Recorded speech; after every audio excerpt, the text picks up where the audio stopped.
Hello, I'm Martzi Campos. I am a research staff at USC. I'm also faculty there. I teach a couple classes.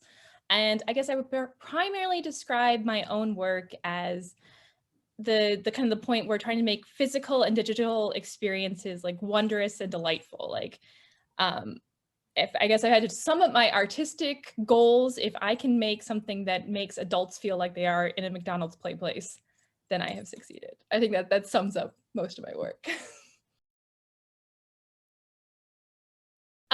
So the work I do in the Game Innovation Lab, I've worked on a lot of educational products, which I have a background in education.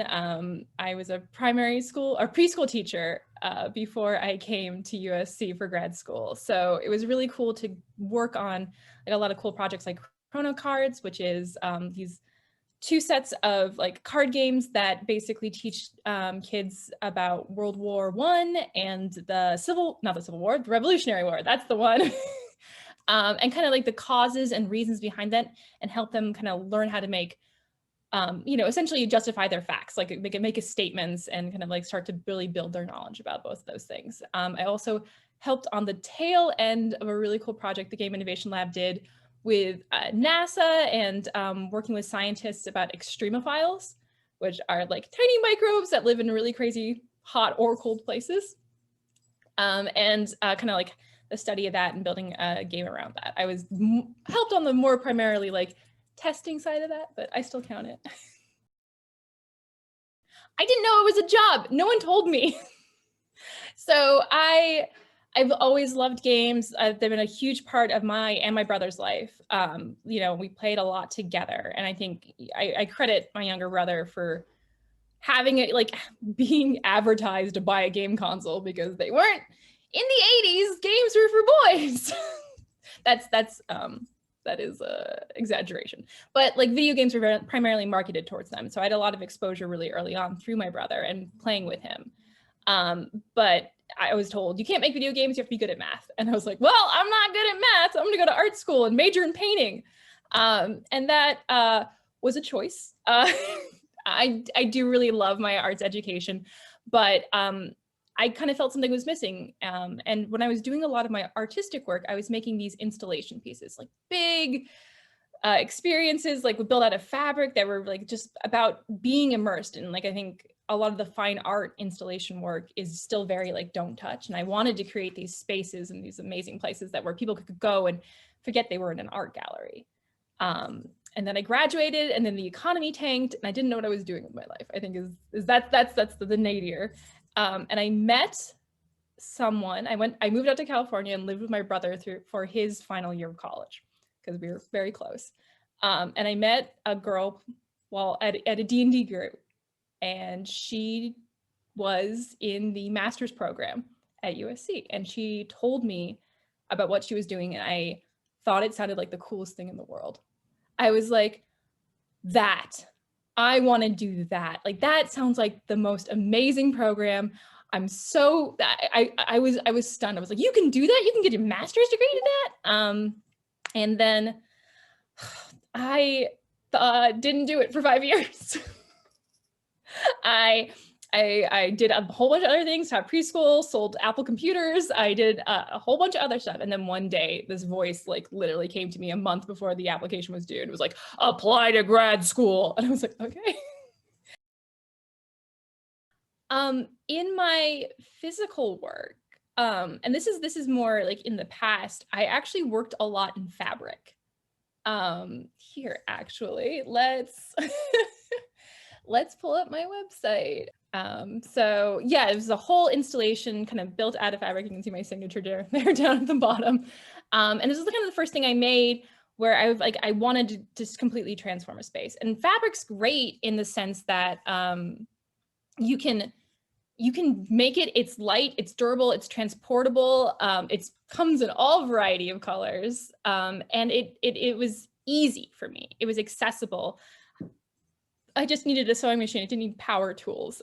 This is another really weird installation where you like lie down on a big blue pad and you look up and you can see the ground. So it's like, there's the perspective. I wanted to kind of create the sensation of like flying. And so all of this is fabric and collage.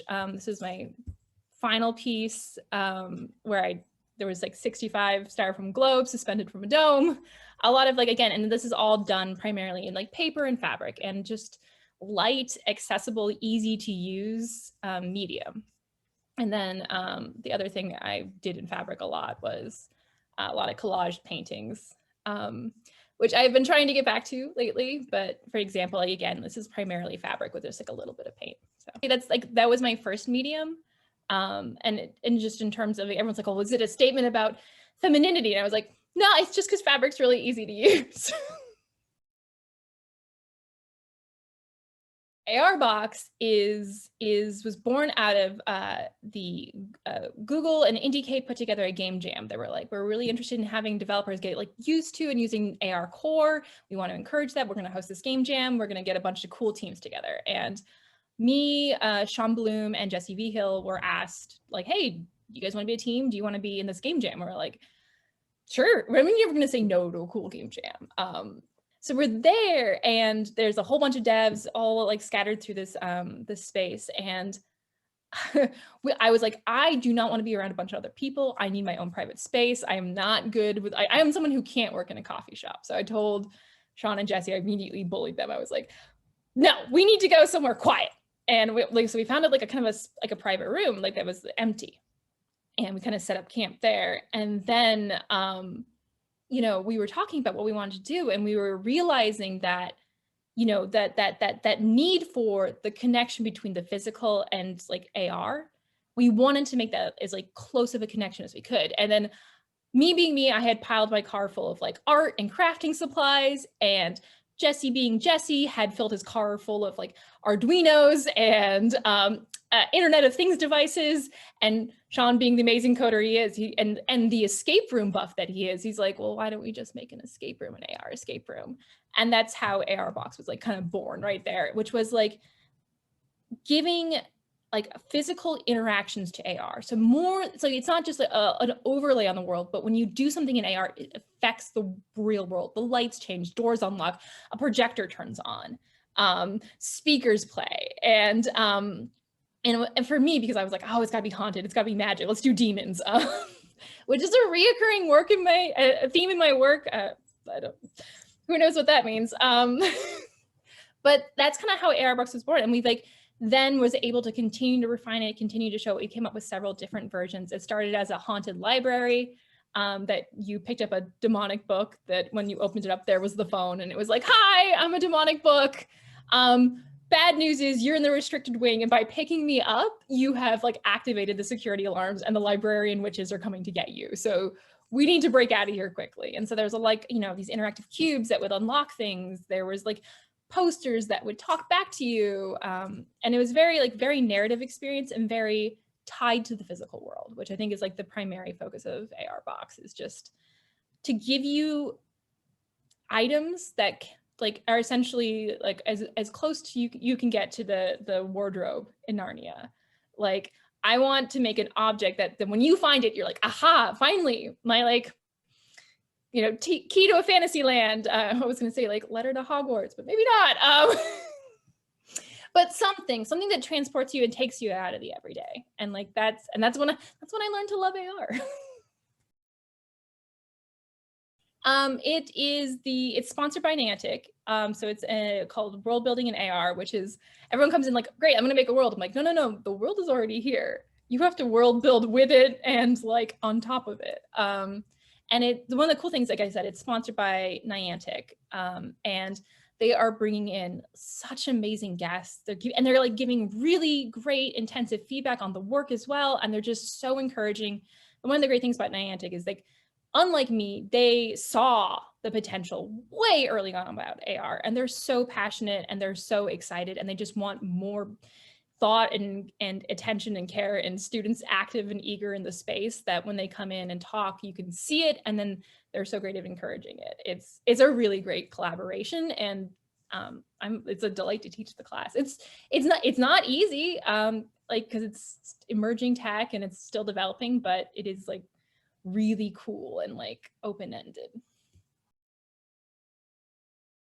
I mean, one's obviously my graduate thesis. Like that is 100% my baby. I mean, I had a team and they all worked on it, they contributed. I definitely don't want to diminish there, but like it was like something that was deep, about very personal and very like expressive. And that was called Beautiful Corner. It was, like I said, a narrative escape room, but it was more about creating a space. I mean, the general thesis was like, I like escape rooms. Every time I go into an escape room, I get excited, but then I want to LARP in the escape room. And like the escape room staff's like, no, you need to leave. That's the whole point. I'm like, no, I want to hang out here, pretend I'm a bank robber.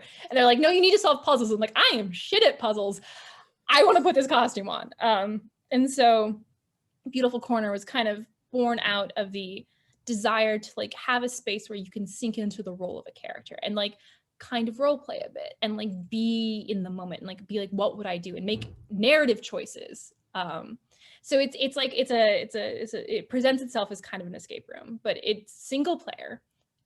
There's no way to not escape, but it ends with a choice, and it's all about like the narrative is focused around that moment in childhood where you stop playing pretend, and like we're like that there's like the social thing where you're like stop playing pretend. Like it's like middle school, sometimes, or like late elementary, like 5th, 6th grade, and it's like that's taboo. It's verboten. Like we have to do other things now, and like how, and like also like, you know, when you stop believing in Santa or the Tooth Fairy or magic, or like, you know.